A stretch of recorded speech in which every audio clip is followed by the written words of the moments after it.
Hi guys, I make a full video with all the details. Now I'm gonna like to show you a short video with a small key things and explanations.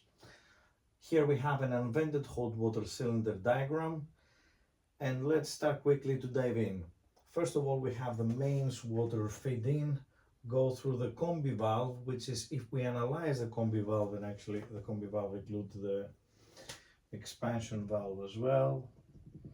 And if we analyze the combi valve, we have three main key components. The base component, first of all, is the line strainer. That is the filter, which actually keep whatever harmless material can be go inside and damage. Then we have the pressure reduce valve, and then we have a T connection, one going to the cylinder and one go to the balance pressure cold feed water. Then we have the one-way valve, which actually discriminates the hot water from the cold water, does not allow the hot water to go back to the cold feed, and of course to the grid. And then we have the expansion vessel, the expansion valve, before we go to the cylinder. What's happened very quickly? When we have a room sealed system and we start warming up the indirectly through the coil, all direct through the electrical element, the size of the water is getting bigger. In order to absorb this this expansion, we use the expansion vessel, and that works like this. When the water getting hot, the size of the water getting bigger. As a result, we have an air here, and there is a rubber diaphragm and going up. When the cold water getting cold, this rubber diaphragm going down, and this action going up and down in order to bring the balance on the system.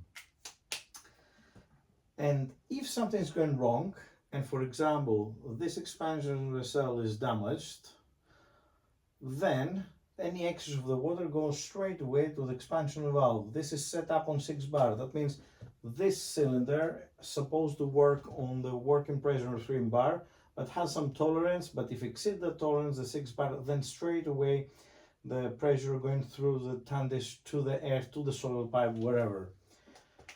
That's one of the most common problems. The expansion vessel damages the expansion valve, and then we have to replace, according to my opinion, the combi valve and the expansion vessel, all that stuff at the same time.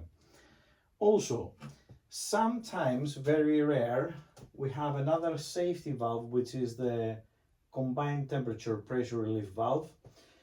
This valve protects for overheating and also overpressure. Sometimes the bars here is 10 bar and the degrees is 90 degrees. Depends, of course, the boiler, but bear in mind 90% works on this stage, or 7 bar sometimes as well. Here, as you can see very quickly, there is the first outlet and the second return. This is just the pipe system which is going across the whole house, especially on the big properties, and coming back. And then we use a circulation brass pump and a one-way valve in order to keep circulated the water and have instant water when we need it. And there is another tandish here which actually helps to understand which of those valves is damaged. 90% of the damages comes from this one.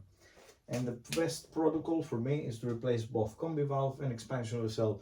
Guys, please like, subscribe. If you have any questions, I will be more than happy to answer all your questions.